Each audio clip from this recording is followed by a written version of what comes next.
pretend that I am a city council person or part of a planning commission.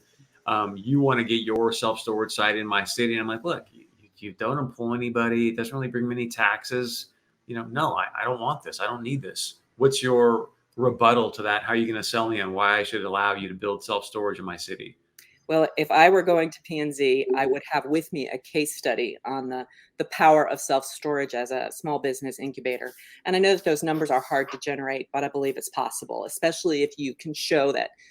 I mean, suppose you have a facility in which 30% of your customers are commercial and they're small businesses. And then you calculate, just use the data in the area, how many people are employed by those small businesses. In the United States, small business still is the major employer of people and the major engine of economic growth in the United States. So use those arguments to show that by enabling these businesses to use self-storage to help their businesses thrive, we have a multiplicative effect throughout your community. So if you want economic growth to be curtailed in your community, then curtail self-storage. But if you want to promote that economic growth, which is what your planning documents and your vision suggest, then allow self-storage to continue to help these businesses thrive. And oh, by the way, we're a great neighbor. We don't bring a lot of cars in. We don't make a lot of noise. We don't bother the neighbors around us.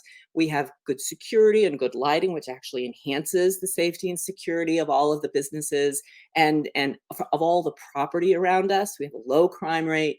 I would go through those arguments about being a good neighbor, and I would put it into numbers in terms of what is the multiplicative effect of how we help small businesses grow and thrive.